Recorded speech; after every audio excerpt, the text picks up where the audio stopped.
बिलासपुर गांव में एक बहुत ही घना और रहस्यमय जंगल था।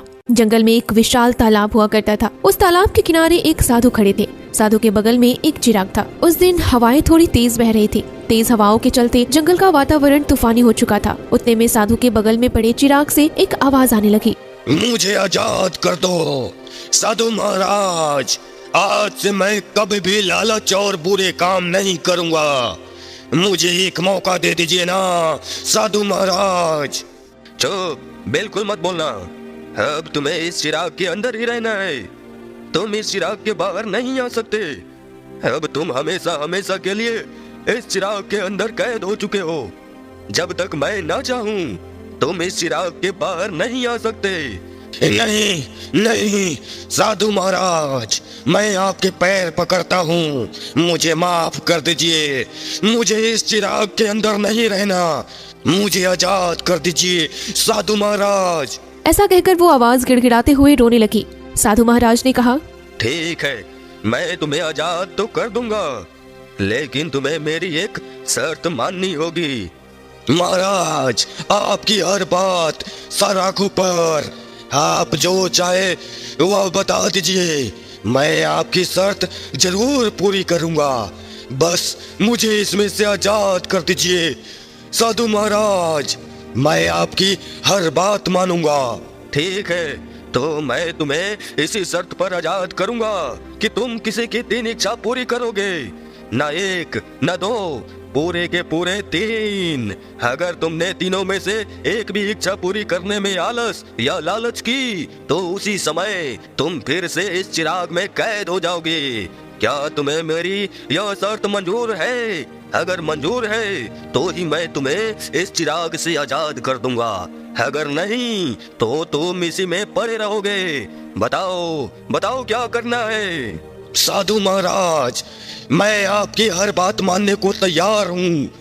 मैं जरूर किसी की 3 इच्छाएं पूरी करूंगा, न 1 न 2, पूरी 3 की 3 इच्छाएं मैं पूरी कर दूंगा महाराज। क्या आप अब मुझे आजाद कर सकते हो? फिर साधु महाराज ने कुछ मंत्र बोले और मंत्रोच्चारण समाप्त होते ही चिराग में से एक काला घना धुआं बाहर आ गया और एक विशाल आदमी दिखाई पड़ा। इस गांव में बिरजू नाम का एक मेहनती और ईमानदार मछुआरा रहा करता था। वो दिन प्रतिदिन गांव के तालाब पे जाकर वहां पर मछलियां पकड़ता था और उन मछलियों को बाजार में बेचकर उससे अपना घर चलाता था। एक दिन वो गांव के तालाब पर मछली पकड़ने चला गया। मछली पकड़ते पकड़ते उसका दोस्त राजू वहां पर अपनी जाल लेकर आ पहुंचा। राजू बिरजू से कहने लगा, अरे बिरजू, क्या हुआ? आज मछलियाँ पकड़ने के लिए बड़ी जल्दी आ गए। सब कुछ ठीक तो है ना?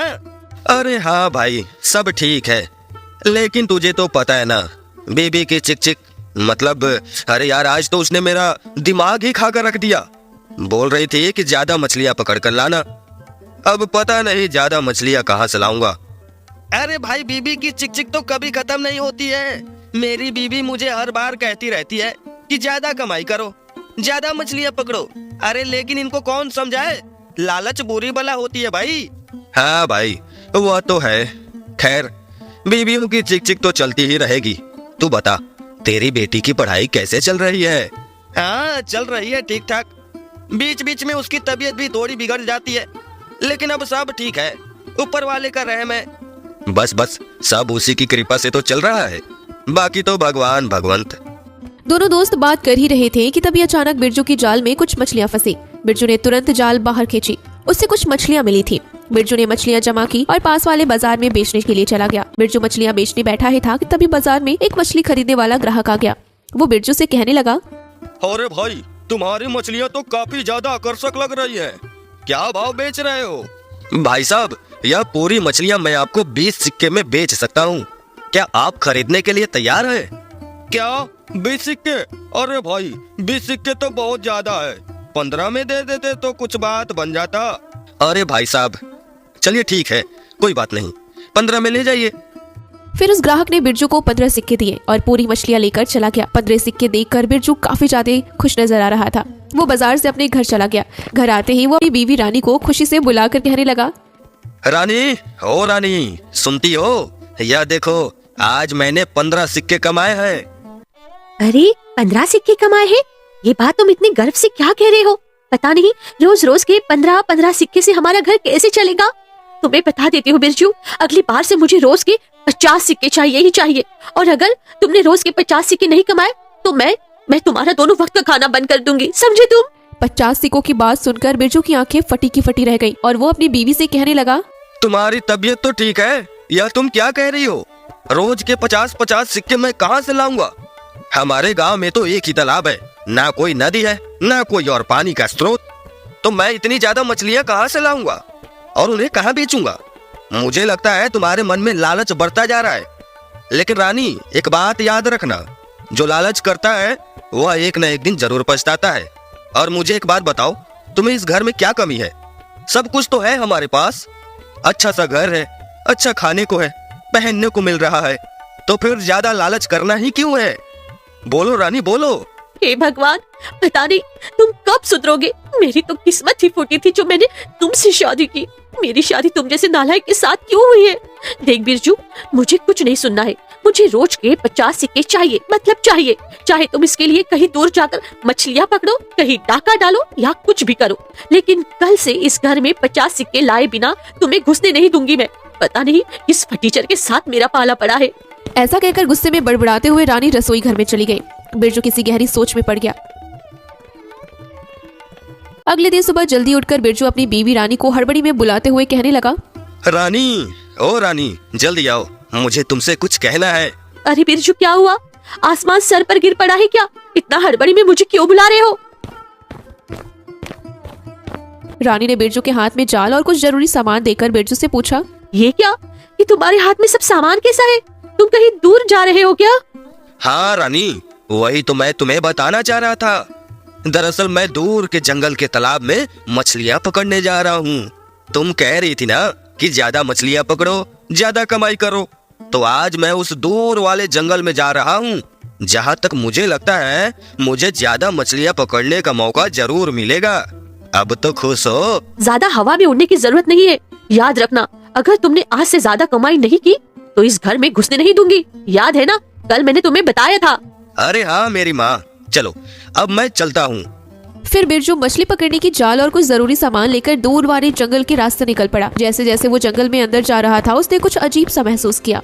कहीं ये जंगल मायावी तो नहीं है? मुझे यहाँ पर कुछ अजीब सा महसूस हो रहा है। लगता है यह जंगल कोई साधारण जंगल नहीं है। खैर, जो भी हो, इस जंगल में मुझे कोई ऐसा तालाब जरूर मिलेगा जिसमें बहुत सारी मछलियाँ होंगी। बिरजू मन ही मन खुश होकर जंगल के रास्ते आगे जा रहा था कि तभी उसने एक कोने में एक साधु महाराज को बैठे देखा। अरे साधु महाराज, चलो इनसे आशीर्वाद लेकर ही आगे अपनी यात्रा करता हूँ। शायद उनके आशीर्वाद के कारण मेरी कमाई बढ़ जाए।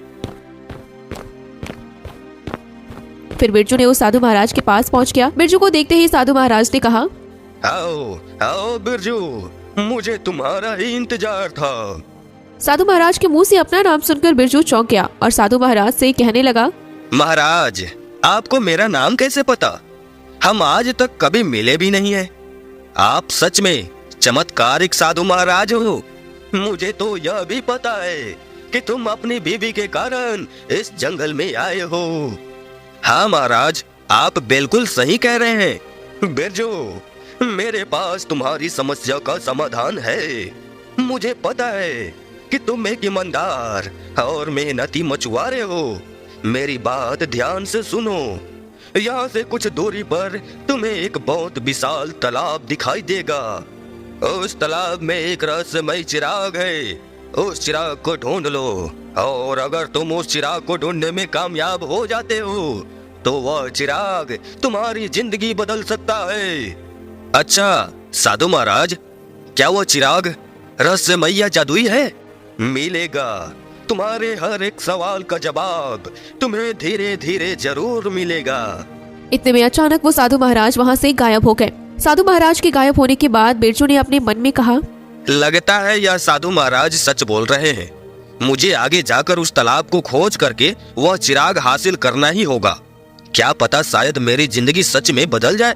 उसके बाद बिरजू यात्रा पर निकल पड़ा। थोड़ी देर चलने के बाद उसको दूर से एक चमकता हुआ पानी का स्रोत दिखाई दिया। जैसे ही वो पास पहुंचा, उसने देखा कि सामने एक बहुत ही विशाल तालाब था। तालाब को देखकर बिरजू बहुत ही खुश हुआ और खुशी से कहने लगा, लगता है जिस तालाब की मुझे खोज है यह वही तालाब है। चलो अब इसमें जाल डालकर देख लेता हूँ, शायद मेरी जाल में वो जादुई चिराग फंस जाए। फिर बिरजू ने जाल फैलाकर तालाब में डाली। बहुत ढूंढने पर उसे वो चिराग नहीं मिला, ना ही उसके जाल में कोई मछली फंस रही थी। परेशान होकर बिरजू ने कहा, लगता है उस साधु बाबा ने मुझे उल्लू बनाया है, यहाँ पर तो कुछ भी नहीं है। बिरजू अपनी जाल खींचकर वापस लौटने ही वाला था कि तभी उसने कुछ अजीब सा महसूस किया। वो जाल तो खींच रहा था, लेकिन जाल बाहर आने के लिए काफी ज्यादा जोर लग रहा था। उसने ध्यान से पानी में देखा। पानी में देखते ही बिरजू चौंक उठा। उसने देखा कि उसकी मछली की जाल में एक बहुत ही अनोखा चिराग फंस गया था। चिराग को देखकर बिरजू बहुत खुश हुआ। उसने वो चिराग अपने हाथ में लिया और उसे साधु महाराज की बात याद आ गई। इसका मतलब साधु महाराज जी सही कह रहे थे, वह सच में कोई चमत्कारिक साधु थे। लेकिन मुझे यह समझ में नहीं आ रहा है कि इस चिराग से मेरी जिंदगी बदल कैसे जाएगी। उतने में चिराग में से आवाज आने लगी। बिरजू ने डर के मारे चिराग अपने हाथ से गिरा दिया। चिराग गिरते ही जंगल में अचानक तेज हवाएं बहने लगी। आसपास का पूरा वातावरण बदलने लगा और अचानक चिराग एक विशाल इंसान की आकृति में बदल गया। वो आकृति देखकर बिरजू डर गया। डरो मत, मैं हूँ चिराग देव। मैं तुम्हारी हर इच्छा पूरी करने आया हूँ। बताओ बताओ तुम्हें क्या चाहिए। थोड़ी देर सोचकर बिरजू चिराग देव से कहने लगा, चिराग देव जी, दरअसल मेरी जिंदगी में ज्यादा इच्छा है ही नहीं। मेरी जिंदगी में सिर्फ एक ही इच्छा है, और वो ये है कि मुझे बहुत सारा धन कमाना है। नहीं नहीं, मैं एक इच्छा पूरी नहीं करूंगा। तुम्हें मुझसे 3 इच्छाएं पूरी करनी होगी। तुम्हें मुझे पूरी 3 की 3 इच्छाएं बतानी होगी। ठीक है, तो एक काम करता हूँ, मैं तुम्हें अपने घर ले जाता हूँ। वहाँ मेरा पूरा परिवार है, मेरा एक बेटा और मेरी पत्नी रानी। वहाँ जाकर मैं आपको मेरी 3 इच्छाएं बता दूंगा। ठीक है, कोई बात नहीं। अब तुम एक काम करो, मंत्र उच्चारण करके मुझे फिर से चिराग के अंदर डाल दो। अच्छा, लेकिन चिराग देव जी, एक समस्या है, मुझे कोई मंत्र नहीं आता है। क्या आप मुझे बता दोगे कि कौन सा मंत्र उच्चारण करना होगा? मंत्र यही है, तंत्र मंत्र षड्यंत्र। तंत्र मंत्र षड्यंत्र। मंत्रोच्चारण करते ही चिराग देव फिर से चिराग में चला गया। फिर बिरजू अपनी जाल और बाकी का सामान लेकर अपने घर की ओर निकल पड़ा।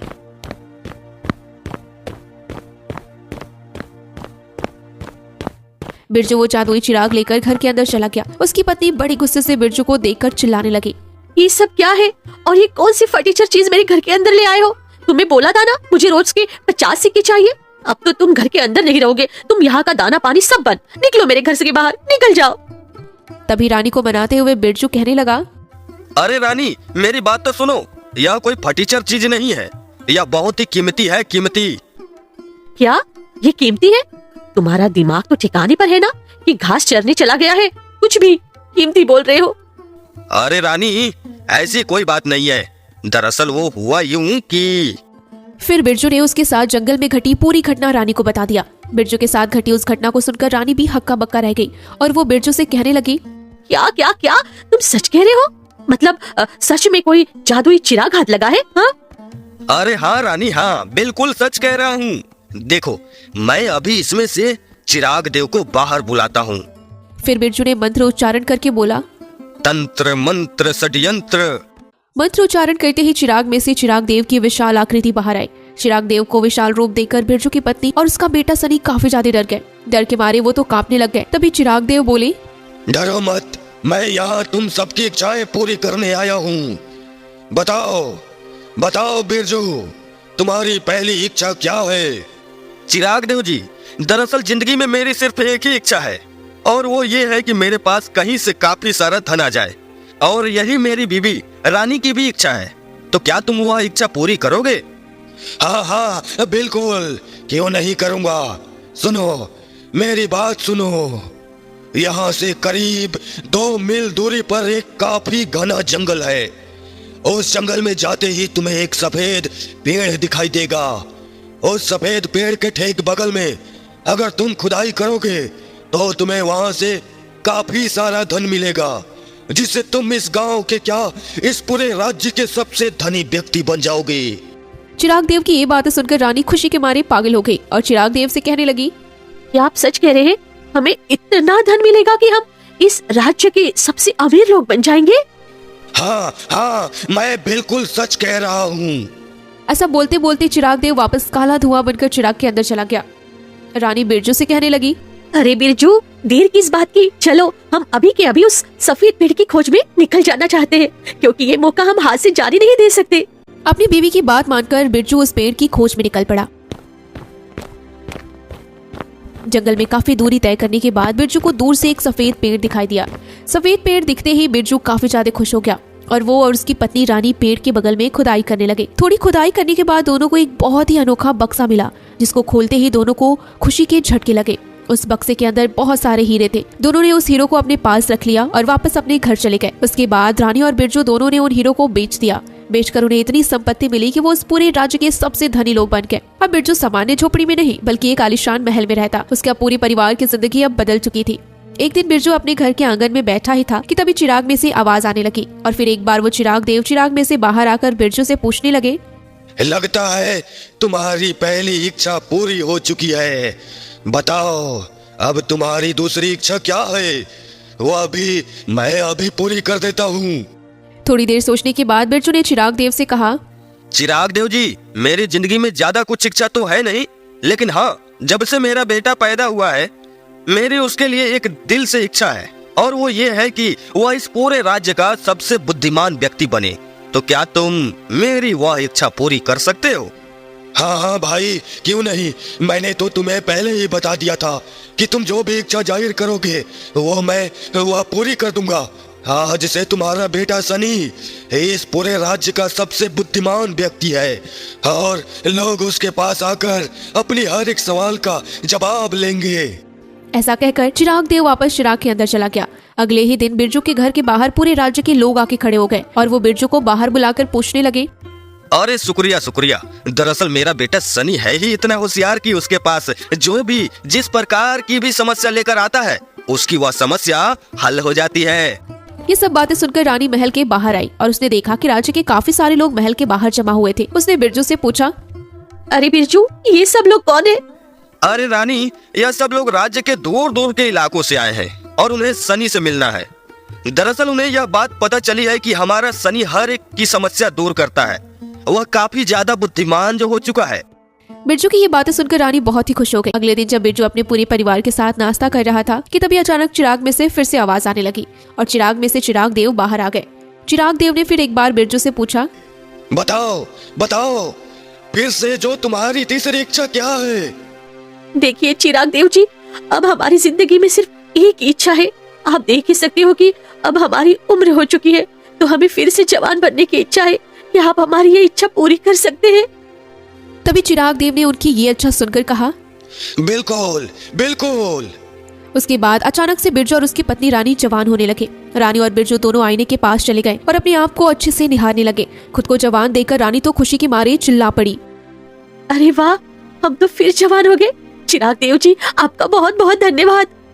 तभी बिरजू रानी के आसपास देखा, लेकिन चिराग देव वहाँ से गायब हो चुका था। लेकिन अचानक बिरजू के पीछे से एक भयानक आवाज आने लगी। बिरजू और रानी के पीछे मुड़कर देखा तो तभी वो बहुत घबरा गए। उनके पीछे एक बहुत ही विचित्र और खतरनाक दिखने वाला राक्षस खड़ा था। उस राक्षस को देखकर बिरजू घबरा कर पूछने लगा, तुम कौन हो?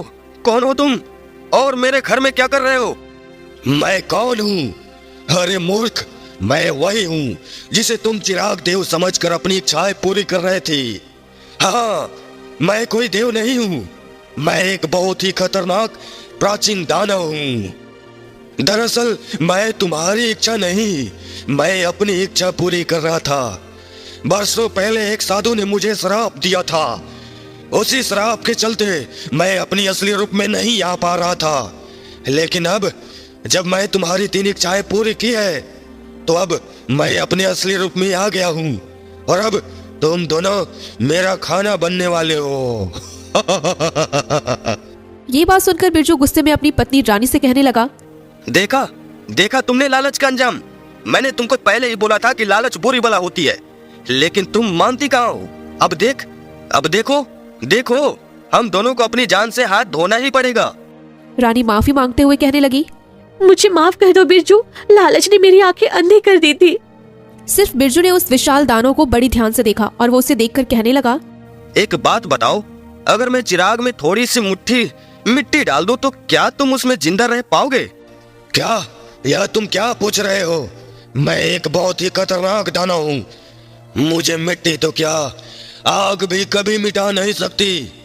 अच्छा, मैं नहीं मानता। अगर हिम्मत है तो तुम फिर से एक बार इस चिराग के अंदर चले जाओ, फिर मैं ऊपर से मिट्टी डालूंगा। देखते हैं तुम उसमें जिंदा रह पाते हो या नहीं। तुम मुझे चुनौती दे रहे हो? ठीक है, मैं अभी इस चिराग के अंदर चला जाता हूँ, फिर तुम ऊपर से मिट्टी डालना। देखते हैं कौन बचता है और कौन मिट जाता है। हाँ, लेकिन एक बात याद रखना, इस चिराग में से बाहर आते ही मैं तुम दोनों का खात्मा कर दूंगा। ठीक है, ठीक है। फिर वो खतरनाक दानव उस चिराग के अंदर चला गया। बिरजू ने अपनी जेब से एक लपेटा हुआ पत्ता निकाला। उस पत्ते में कुछ मिट्टी थी। वो मिट्टी लेकर अपने चिराग में डाल दिया। थोड़ी देर में वो खतरनाक दानव बाहर आ गया, लेकिन इस बार वो थोड़ा थोड़ा करके मिट्टी में बदल रहा था। यार, तुमने क्या कर दिया मेरे हाथ पर? मिट्टी में क्यों बदल रही है? तुमने क्या किया है बिरजू?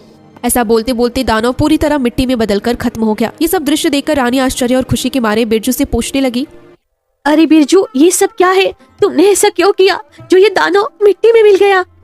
रानी, मैंने तुम्हें पूरी बात नहीं बताई थी।